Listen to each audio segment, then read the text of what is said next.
என்ன big pass இன்னைக்கு வந்து சாண்ட்ரா விட்டா வேற கண்டென்ட்டே இல்லையா? சும்மா சாண்ட்ராவை பற்றின ப்ரோமோவே போட்டுக்கிட்டு இருக்கீங்க.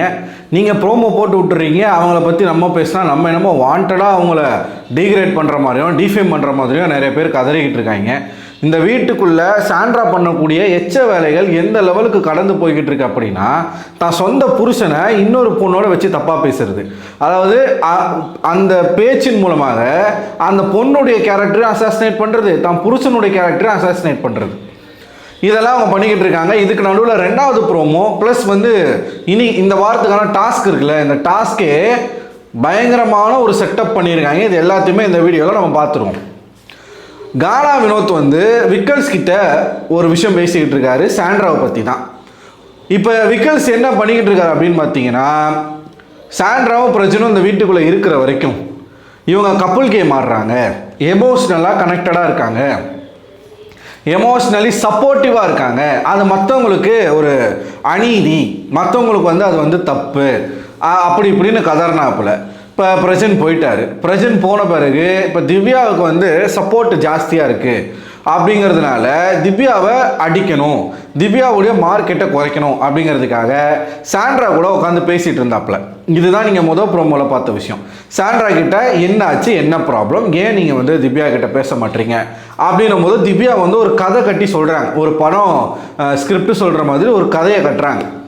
இதையெல்லாம் கேட்டுட்டு போயிட்டு இப்போ விக்கல்ஸ் வந்து கானா வினோத்துக்கிட்ட திவ்யா மேலே தான் தப்பு இருக்குன்னு நினைக்கிறேன், திவ்யா ஏதோ வந்து திவ்யா தான் கல்ப்ரிட்டாக இருப்பாங்கன்னு நினைக்கிறேன், அவங்க ஏதோ ஒரு மேனிப்புலேஷன் பண்ணுறாங்க, சாண்ட்ரா சொல்கிறதெல்லாம் பார்த்தா திவ்யா மேலே தான் தப்பு இருக்க மாதிரி தெரியுது, இதை நம்ம அட்ரஸ் பண்ணியே ஆகணும்.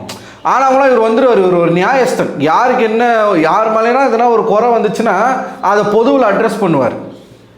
அதை அட்ரஸ் பண்ணி ஆகணும், அது வந்து ஒரு பிரச்சனை, அதை வந்து நம்ம பேசி தீர்க்கணும், உன் வேலையாயாது.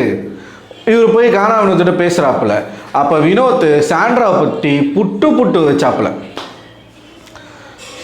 ஒரே கேள்வி தான் வினோத் கேட்குறாரு, சரிப்பா இப்போ சாண்ட்ராவுக்கும் திவ்யாவுக்கும் ஏதோ ஒரு பிரச்சனை, சாண்ட்ரா மேலே தப்பு இல்லை அப்படின்னா நேரடியாக போயிட்டு திவ்யா கிட்ட எனக்கு இதான் பிரச்சனை, இதனால தான் நான் உங்கள்கிட்ட பேசலை அப்படின்னு நேரடியாக கேட்குறதுக்கு உங்களுக்கு ஏன் தைரியம் வரல? நான் சொல்கிறேன் ஏன் தைரியம் வரலன்னு. நேரடியாக போய் கேட்டால் அசிங்கப்படுவாங்க சாண்ட்ரா.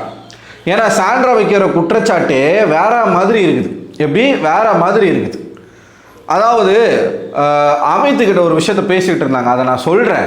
அதை சொல்லும் போதே சாண்ட்ரா மனசுக்குள்ளே என்ன எண்ணம் இருக்குது திவ்யா மேலேன்றதை நீங்கள் புரிஞ்சுக்கணும். அமித்துக்கிட்ட பேசிகிட்டு இருக்காங்க, அந்த ஜுவல்லரி டாஸ்க் இருந்துச்சுல, அந்த ஜுவல்லரி டாஸ்கில் எல்லாருமே தூங்காமல் அந்த ஜுவல்லரியை வந்து பாதுகாக்கிறதுக்கும் இல்லை இன்னொருத்தருடைய ஜுவல்லரியை எடுக்கிறதுக்கும் பிளான் பண்ணிகிட்டு இருந்தாங்க. பிரஜனும் திவ்யாவும் ஒரு team, Sandra opposite team. Sandra முழிச்சுக்கிட்டு இந்த ஜுவல்லை எப்படியாச்சும் எடுக்கணும்னு அவங்க ஒரு பக்கம் ஸ்கெட்ச் போடுறாங்க. இந்த பக்கம் விக்கல்ஸு பிரஜன் திவ்யா 3 பேருமே முழிச்சுக்கிட்டு அந்த ஜுவல்லை பாதுகாத்துட்டு இருக்காங்க. அப்போது இவங்க சொல்கிறாங்க, பிரஜனும் திவ்யாவும் வந்து ஒரு பக்கம் பேசிகிட்டு இருக்காங்க, எனக்கு நல்லாவே தெரியுது பிரஜனுக்கு வந்து செம்ம தூக்கம் வருது, கொஞ்சம் விட்டால் அவர் வந்து தூங்கிடுவார், ஆனால் திவ்யா வந்து விடாமல் பிரஜன் கிட்ட பேசிகிட்டே இருக்கா. அப்போது விக்கல்ஸ் வந்து என்னை வந்து பார்த்து ஒரு ஸ்மைல் ஒன்று பண்ணார், அது வேற மாதிரி ஸ்மைலு அப்படின்னாங்க. அமித் கேட்குறாரு, என்ன மாதிரி ஸ்மைலு அப்படின்னு கேட்டால், அதாவது அந்த ஒரு சிரிப்பில் அவர் என்ன சொல்ல வராராம், பத்தியா உன் புருஷனும் திவ்யாவும் எப்படி கொஞ்சி கொலாவிட்டு இருக்காங்க பத்தியா, அப்படி வந்து அவர் ஸ்மைல் பண்ணுறாராமா. அந்த ஸ்மைலில் இது தான் இந்த விக்கல்ஸ் வந்து கன்வே பண்ணுறாரு அப்படின்னு இவங்களுக்கு புரிஞ்சிருச்சாமா. எப்படிப்பட்ட ஒரு மட்டமான ஒரு தாட் இருக்க ஒரு லேடி, எப்படிப்பட்ட ஒரு மட்டமான ஒரு தாட் இருக்க லேடி. இந்த இவங்களுக்கு தான் வெளியில் உட்காந்து முட்டு கொடுத்துக்கிட்டு இருக்காரு. புருஷன் ஆயிட்டாப்புல, வேற வழியே கிடையாது, பேசி தான் ஆகணும், இல்லைன்னா வாழ்க்கை இல்லையா, 19 வருஷம் ஒன்றா வாழ்ந்துருக்காங்க, வேற வழி கிடையாது அவருக்கு.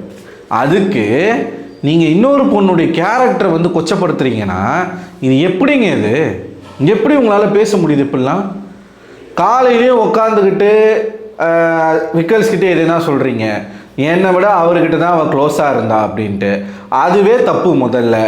அது இல்லாமல் இங்கே என்ன சொல்கிறீங்க, 2 பேரும் இப்போ இவங்க என்ன ப்ரொஜெக்ட் பண்ண ட்ரை பண்ணுறாங்கன்னா, திவ்யா வந்து அண்ணன்னு சொல்லி பிரஜனை மயக்கி ஒரு மாதிரி ஒரு தப்பான கேம் விளையாடிட்டா, அதனால தான் பிரஜன் வெளில போயிட்டாரு. அது வந்து என் மேலேயும் அவள் இப்போ வந்து டார்கெட் வச்சிட்டா, என்னையும் அவள் வெளியில் துரத்துறதுக்கு பார்க்குறா. இது என்னங்க இது? வினோத் நேற்று நைட்டு கூட போய் கேட்குறாப்புல, அந்த படையப்பா மூமெண்ட் இப்போ பயங்கரமாக ட்ரெண்ட் ஆகிட்டு இருக்கு. நேற்று நைட்டு கூட போய் கேட்குறாப்புல, உங்களுக்கு பிரச்சனைனா நீங்கள் தாங்க பேசணும், உங்களுக்காக யாரும் வந்து பேச மாட்டாங்க, அவங்க பேசும்பொழுது நீங்கள் முறுக்கிக்கிட்டு போகிறதெல்லாம் வந்து நல்லா இல்லை, அப்போ உங்கள் மேலே தப்பு இருக்கிற மாதிரி ஆயிரும் அப்படின்னு அவர் பேசிகிட்டு இருக்கும்போது கேட்குறாரு, நான் கரெக்டாக தானே பேசுகிறேன், நான் தப்பாக எதுவும் பேசலையே அப்படின்னும் பொழுது இவங்க எனக்கு நீங்கள் பேசுகிறது தப்பாக தான் இருக்குது அப்படின்னு சொன்னாங்க. சொல்லிவிட்டு வினோத் இங்கே உட்காந்துருக்காருன்னா அவருக்கு நேராக 2 காலையும் இப்படி நீட்டி இப்படி பண்ணிகிட்டு இருக்காங்க. உடனே அவர் என்ன பண்ணிட்டார், அவர் கால் மேலே அவர் காலை போட்டு அவர் கால் ஆட்டிகிட்டு இருக்கார். இந்த அசிங்கம் உங்களுக்கு தேவையா சேச்சி? தேவையா? இப்போ இவங்க யாரோட போட்டி போடுறாங்கன்னா, மோஸ்ட் டாக்ஸிக் பர்சன் இந்த பிக் பாஸ் வரலாற்றில் யார்? ஜூலி, அர்ச்சனா, இவங்க காயத்ரி, இவங்க கூட இப்போ பார்வதி, இவங்களோட போட்டி போட்டுட்ருக்காங்க. நான் தான் முதல்ல வருவேன் அப்படின்னு சொல்லி. சீப்பஸ்ட் ஃபீமேல் நான் பார்த்ததுலேயே ரொம்ப சீப்பஸ்ட் ஃபீமேலாக என் கண்ணுக்கு தெரியுறாங்க சாண்ட்ரா.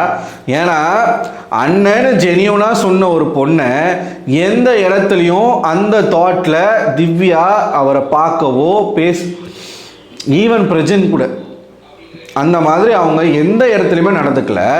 விக்கல்ஸ் வந்து எதுக்காக சிரிச்சாருன்னு விக்கல்ஸ்கிட்டயே அவங்க கேட்டிருக்கலாம். அமித் சொல்கிறாரு, இல்லைங்க நீங்கள் முழிச்சிட்டு இருக்கீங்க, உங்களால் ஒன்றும் பண்ண முடியலையே அப்படின்றதுக்குள்ளே அவர் வந்து சிரிச்சிருக்கலாம். அவர் வந்து அந்த மாதிரி பவுண்டரிஸை கிராஸ் பண்ணுற பர்சன் கிடையாதுன்னு சொல்கிறாங்க. எனக்கு அப்படி தான் தோணுச்சு. அப்போ முழுக்க உங்களோட மனசுக்குள்ளே அழுக்கு இருக்குது.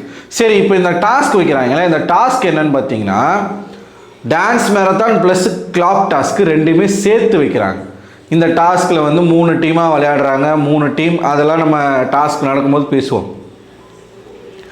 ஒரு ஆஃபர் ஒன்று கொடுத்துருக்கிறார் பிக் பாஸ். இந்த டாஸ்கில் எந்த டீம் ஜெயிக்குதோ அந்த டீமில் இருக்கக்கூடிய ஒருத்தருடைய ஃபேமிலி வந்து 24/7 அவங்க கூட இருக்கலாம் 1 டே ஃபுல்லாக. இது முழுக்க எனக்கு தெரிஞ்சு பிரஜனிக்கும் சாண்ட்ராவுக்கும் வைக்கப்பட்ட டாஸ்க் மாதிரி இருக்குது. ஏன்னா பிரஜன் வந்தாருன்னா இந்த வீட்டுக்குள்ளே பல பிரச்சனைகள் நடக்கும். முக்கியமாக திவ்யாவுக்கு நிறைய பிரச்சனைகள் நடக்கும். அதை ஒரு கண்டென்ட்டாக க்ரியேட் பண்ணுறதுக்காக சேனல் இந்த மாதிரி ஒரு டாஸ்க் வச்சுருக்காங்கன்னு நான் நினைக்கிறேன். ஒரு டிஆர்பி இன்க்ரீஸ் பண்ணுறதுக்காக. எனக்கு தெரிஞ்சு இவங்க வந்து திவ்யாவை தூக்கி விட்டுருவாங்க, அது நல்லாவே தெரியுது.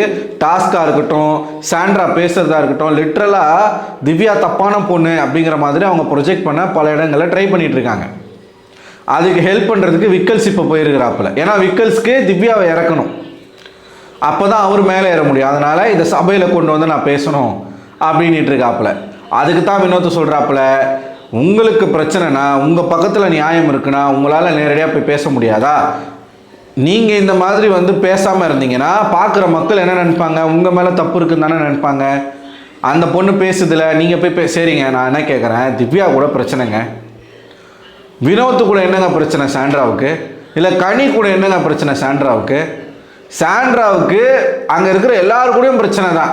யாருக்கிட்டையுமே அவங்களால பேச முடியாது. சுபியவே நாய் அது இதுன்னு பேசுனவங்க தானே. இப்போ இவங்க தான் ஒவ்வொருத்தர் மேலேயும் வன்மத்தை கொட்டிக்கிட்டு இருக்காங்களே தவிர்த்து இவங்களை ஒரு ஆளாகவே யாருமே அங்கே நினைக்கல, கன்சிடரே பண்ணல. ஸோ நீங்கள் என்ன நினைக்கிறீங்க? இவ்வளோ கேவலமாக தன்னுடைய கணவரை வந்து இன்னொரு பொண்ணோட சேர்த்து வச்சு பேசுறது, அந்த பொண்ணுடைய கேரக்டரை வந்து அசாசினேட் பண்ண ட்ரை பண்ணுறது, இதெல்லாம் பார்க்கும் பொழுது உங்களுக்கு என்ன தோணுது? உங்களோட கருத்துக்களை மறக்காமல் கமெண்ட் பாக்ஸில் கமெண்ட் பண்ணுங்கள். அடுத்த ஒரு வீடியோவில் உங்களை சந்திக்கிறேன். அதுவரை உங்களிடம் இந்த விடைபெறுவது நான் அரவிந்தன்.